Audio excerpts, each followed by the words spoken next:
બોડેલી ખાતે જિલ્લા કલેક્ટર ગાર્ગી જૈનની અધ્યક્ષતામાં યોજાઈ ભવ્ય મેરેથોન દોડ। ફિટનેસ માટે દોડના સંદેશ સાથે જોડાયા હજારો દોડવીરો। નમસ્કાર, સહજ ન્યૂઝ સાથે હું છું ગોપાલ ભેસાણિયા। બોડેલીથી અમારા પ્રતિનિધિ શિલ્પા શાહ પાસેથી મળતી માહિતી મુજબ છોટા ઉદેપુર જિલ્લાના બોડેલી ખાતે 8 ફેબ્રુઆરી 2026ના રોજ સવારે જિલ્લા કલેક્ટર શ્રીમતી ગાર્ગી જૈન ની અધ્યક્ષતામાં મેરેથોન દોડનું સફળ આયોજન કરવામાં આવ્યું હતું।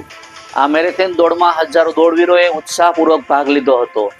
મહિલા, પુરુષો તેમજ બાળકો સહિત વિવિધ વર્ગના દોડવીરોએ દોડમાં જોડાઈ પોતાની શક્તિ, સહનશક્તિ અને ઉત્સાહનો પરિચય આપ્યો હતો। મેરેથોનમાં પ્રથમ ક્રમે આવેલા દોડવીરને આયોજકો દ્વારા આકર્ષક ઇનામ આપી સન્માનિત પણ કરવામાં આવ્યા હતા। આ કાર્યક્રમમાં છોટા ઉદેપુર જિલ્લાના સાંસદ જસુભાઈ રાઠવા વિશેષ ઉપસ્થિત રહ્યા હતા। તેમણે દોડવીરોને પ્રોત્સાહિત કરવા, આરોગ્ય અને ફિટનેસ પ્રત્યે જાગૃતિ ફેલાવવાનો મહત્વપૂર્ણ સંદેશો આપ્યો હતો।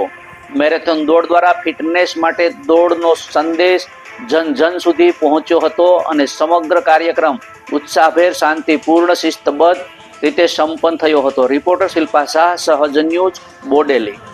નમસ્કાર। આજે બોડેલી છોટાઉદેપુર ખાતે દોડ આત્મનિર્ભર ભારત તરફ મેરેથોન આયોજન કરવામાં આવ્યું છે। એમાં આશરે 10,000 જેટલા ધાવકોએ પાર્ટિસિપેટ કર્યું છે।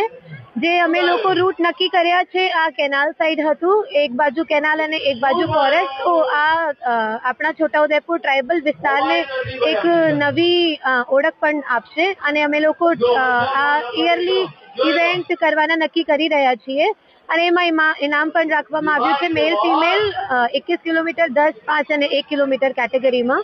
અને જે આપણા વડાપ્રધાન શ્રી અને માનનીય મુખ્યમંત્રી શ્રીના ફિટ ઇન્ડિયાના સ્વપ્ન છે, એના ભાગરૂપે અમે લોકો કોશિશ કરી રહ્યા છીએ કે છોટાઉદેપુરને આખા નેશનલ અને ઇન્ટરનેશનલ લેવલ ઉપર ઓળખ મળે।